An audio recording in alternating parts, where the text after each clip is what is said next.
लक्ष्य ज़्यादा दूर नहीं, बस रफ्तार थोड़ी तेज़ करनी है। आज खामोशी से पढ़ाई कर, कल अपनी सफलता की कहानी लिखनी है। Hi, I am Shrikant Shukla. Today I want to talk about how to get good marks from your time table. जी हाँ, आज हम आपको बताने जा रहे हैं कि आप टाइम टेबल के साथ किसी भी एग्ज़ाम में बहुत ही अच्छे मार्क्स प्राप्त कर सकते हैं। इस वीडियो को लास्ट तक ज़रूर देखना, क्योंकि लास्ट में मैं आपको एक ऐसा फार्मूला बताऊंगा जिसे फॉलो करके आप कुछ भी पढ़ोगे तो आपको हमेशा याद रहेगा। और वह फार्मूला है RRR फार्मूला। ये मैं लास्ट में बताऊंगा।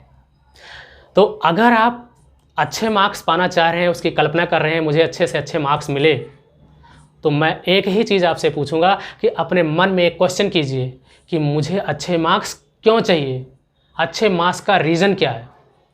जब आपको पता चल गया अच्छे मार्क्स का रीज़न क्या है, जैसे किसी ने डिसाइड किया है कि मैं अच्छे मार्क्स ला करके अपने माँ बाप की गरीबी मिटा दूंगा, किसी ने डिसाइड किया है कि मैं अपनी बहन की शादी करूंगा, किसी ने डिसाइड किया है मैं मुंह तोड़ जवाब दूंगा कि लो देख लो, अब ये वही बच्चा है जिसकी तुम लोग कहते थे कि इसकी किस्मत ही ख़राब है, ये अपनी ज़िंदगी में कुछ कर ही नहीं सकता।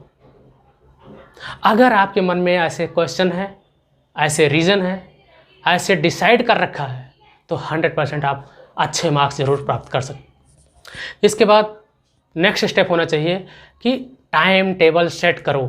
आप अपने क्षमता के हिसाब से, आपकी कैपेसिटी क्या है उसके हिसाब से आप एक अच्छा सा टाइम टेबल सेट करो। उस टाइम टेबल में सारे सब्जेक्ट कवर होने चाहिए। जैसे हर सब्जेक्ट 100 नंबर का होता है, तो 100 मार्क्स की हिंदी भी होती है, 100 मार्क्स का मैथ्स भी होता है। तो आप मैथ्स की तैयारी किए जा रहे हैं लेकिन हिंदी को भूल गए हैं, तो हिंदी में आपको मिल गए 10 नंबर, 20 नंबर, हिंदी में आप फेल हो गए, तो ऐसी पढ़ाई का क्या फ़ायदा। इसलिए टाइम टेबल बनाकर पढ़ना बहुत ही ज़रूरी होता है। आपको टाइम टेबल बनाना है और उसके हिसाब से अपने टाइम टेबल को फॉलो करना है।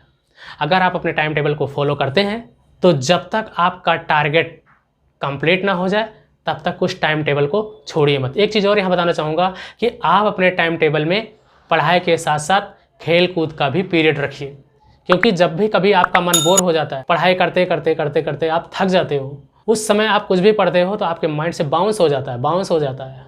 आप कितना भी कोशिश कर लेते हो लेकिन फिर भी वो बाउंस हो जाता है, ऊपर से निकलता जाता है। आप बहुत परेशान हो जाते हो। तो उस टाइम पे आपने जो खेल कूद का पीरियड डिसाइड किया है वो आपको फ्रेश कर देता है, फिर से आप एक्टिव हो जाते हो और फिर से आप पढ़ना शुरू कर देते हो और आपका मन भी पढ़ने में लगने लगता है। अब आपको पता चल गया कि मुझे अच्छे मार्क्स लाने का क्या रीज़न है, मैंने टाइम टेबल भी बढ़िया से बना लिया। अब आपका नेक्स्ट स्टेप होना चाहिए अपने टाइम टेबल को प्रायोरिटाइज कीजिए।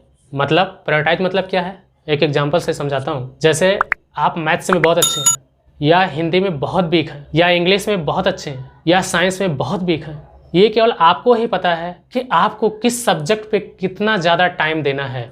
तो प्रायोरिटाइज कीजिए कि सपोज दैट आपका साइंस बहुत वीक है, तो सबसे पहला पॉइंट आप रखिए साइंस, मतलब सबसे पहले मुझे साइंस पढ़ना है, सेकेंड पॉइंट पे मुझे मैथ्स पढ़ना है, थर्ड पॉइंट पे मुझे इंग्लिश पढ़ना है, फोर्थ पॉइंट पे मुझे हिंदी पढ़ना है।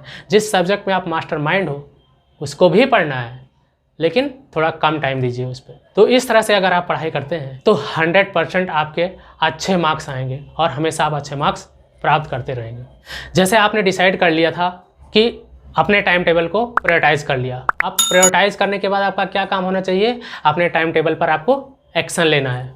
अगर आपने टाइम टेबल बना लिया और उस पर आप कुछ कर ही नहीं रहे हो, उसको फॉलो ही नहीं कर रहे हो, तो कहाँ से पूरा होगा आपका सपना, कहाँ से लाओगे अच्छे से अच्छे मार्क्स, कहाँ से अपने माँ बाप की गरीबी मिटाओगे मेरे दोस्त। तो उस पर एक्शन लीजिए। मतलब आपने डिसाइड कर लिया है कि मुझे इस टाइम पे मैथ्स पढ़ना है, मुझे इस टाइम पे इंग्लिश पढ़ना है, मुझे इस टाइम पे हिंदी पढ़ना है, तो उस टाइम पे आपको पढ़ना चाहिए। अगर आप नहीं पढ़ोगे तो आप अपने गोल को, अपने टारगेट को अचीव नहीं कर पाओगे। आपने डिसाइड कर लिया है कि मुझे हर दिन का टारगेट अचीव करना है, तो जब तक आपको एक दिन का गोल जो दिया हुआ है वो अचीव ना हो तब तक आप मत उठिए। किसी टॉपर से पूछा गया कि कितने घंटे पढ़ाई करते हैं, तो जवाब मिला कि जब तक मेरा एक दिन का बनाया हुआ गोल पूरा ना हो तब तक, चाहे उस गोल को प्राप्त करने के लिए अगली सुबह का सूर्य ही क्यों ना निकल आए। ऐसे होना चाहिए, तभी टॉपर बनोगे। अक्सर लोग बहुत सारा टाइम टेबल बना लेते हैं, यानी सारे लोग टाइम टेबल तो बना लेते हैं, लेकिन केवल 5% लोग ही उस टाइम टेबल को फॉलो कर पाते हैं और उस टाइम टेबल को अचीव कर पाते हैं। उस टाइम टेबल में जो लिखा है उसको फॉलो करते हैं और अपने टारगेट को, अपने गोल को, अच्छे से अच्छे मार्क्स को और अपने सपने को और जो रीज़न उन्होंने डिसाइड किया है उसको अचीव कर लेते हैं। और 95% लोग 2-4 दिन तो बहुत ही अच्छी तरह से पढ़ेंगे, उसके बाद बोर हो जाएंगे, पढ़ने में उनका मन ही नहीं लगेगा, डिस्ट्रैक्ट हो जाएगा उनका माइंड। कभी किसी लड़की के चक्कर में पड़ जाएंगे, कभी कोई मूवी देखने लगेंगे, कभी कोई म्यूजिक सुनने लगेंगे। उस तरह से कुछ ऐसी प्रॉब्लम आ जाएंगी कि वो डिस्ट्रैक्ट हो जाएंगे, उनका पढ़ने में बिल्कुल भी मन नहीं लगेगा। अगर माय डियर फ्रेंड्स आपके साथ ऐसा हो रहा है तो मैं आपको एक ही चीज़ बताऊंगा, उस चीज़ को ज़रूर फॉलो करो जो मैं आपको सबसे फर्स्ट बताया हूँ। सबसे फर्स्ट पॉइंट यही बताया हूँ कि आपने जो क्वेश्चन अपने आप से पूछ करके उसका रीज़न डिसाइड किया है कि मुझे अपने माँ बाप की गरीबी मिटानी है, मुझे अपने माँ बाप को प्लेन में सैर करानी है, मुझे अपने बहन की शादी करनी है, मुझे किसी को मुंह तोड़ जवाब देना है सक्सेसफुल होकर के, उस चीज़ को याद करना उस टाइम पे। अगर उस टाइम पे आपने इस चीज़ को याद कर लिया तो आपका जो माइंड है डिस्ट्रैक्ट ही नहीं होगा और आप 100% आपको जो चाहिए वो आप प्राप्त कर लोगे। अब मैं आपको एक बहुत ही इंपॉर्टेंट चीज़ बताने जा रहा हूँ, जिसे मैंने स्टार्टिंग में बोला था कि मैं आपको RRR फार्मूला बताऊँगा। तो ये RRR फार्मूला क्या होता है? RRR फार्मूला होता है राइट, रेगुलर, रिवीजन। मतलब आपने देखा होगा कि कुछ लोग तो रिवीजन करते ही नहीं हैं, रिवीजन करते भी हैं तो रेगुलर नहीं करते हैं। कुछ लोग रिवीजन करते हैं और रेगुलर रिवीजन करते हैं लेकिन राइट रिवीजन नहीं करते। तो मैं आपको बताना चाहूँगा कि ये राइट, रेगुलर रिवीजन क्या होता है। राइट रिवीजन, एक एग्जांपल देता हूँ। जैसे अपने टाइम टेबल में से आपने डिसाइड कर दिया आज मेरा पहला दिन है टाइम टेबल का और सबसे पहले मैंने टाइम टेबल बना रखा है कि मुझे साइंस का सबसे फर्स्ट चैप्टर पढ़ना है। और जब मैं साइंस का सबसे फर्स्ट चैप्टर पढ़ूंगा तो अगले दिन का मेरा टारगेट होगा मैं आज अपना फर्स्ट चैप्टर कंप्लीट करके कल सेकंड चैप्टर पढ़ूंगा। तो जैसे ही आप सेकंड चैप्टर पढ़ने के लिए बैठते हो उसी समय लागू होता है RRR फार्मूला। RRR फार्मूला क्या होता है? जब आप सेकंड चैप्टर पढ़ने के लिए बैठते हो तो आप पहले सेकंड चैप्टर आपको नहीं पढ़ना है, आपको उस फर्स्ट चैप्टर को रिवाइज करना है। और जब आपका फर्स्ट चैप्टर रिवाइज हो जाता है उसके बाद आप अपना सेकंड चैप्टर तैयार कीजिए। और जब आपका सेकंड चैप्टर तैयार हो जाए तो अगले दिन आप डिसाइड कर चुके हैं कि मुझे थर्ड चैप्टर पढ़ना है। और जब अगले दिन आप थर्ड चैप्टर पढ़ने के लिए बैठो तो थर्ड चैप्टर नहीं पढ़ना है पहले, मतलब फर्स्ट चैप्टर रिवाइज करना है, फिर सेकंड चैप्टर रिवाइज करना है, फिर जा करके आपको थर्ड चैप्टर पढ़ना है। यहाँ पर आपके मन में एक क्वेश्चन उठ रहा होगा कि इससे तो मेरा काफ़ी टाइम वेस्ट हो जाएगा, कि जैसे अगर मैं 4 सब्जेक्ट पढ़ चुका हूँ और मुझे 5वें सब्जेक्ट पर जाना है तो सबसे पहले मैं पहले चैप्टर पर जाऊँ, फिर दूसरे चैप्टर पर जाऊँ, फिर तीसरे चैप्टर पर जाऊँ, फिर चौथे चैप्टर पर जाऊँ। ऐसे तो मैं डायरेक्ट 5वें चैप्टर से स्टार्ट कर सकता हूँ, मेरा टाइम बच जाएगा। अगर आपके मन में इस तरह से क्वेश्चन आ रहा है तो माय डियर फ्रेंड्स आपका टारगेट कमज़ोर है। आपने जो टारगेट बनाया है वो दिल से नहीं बनाया है।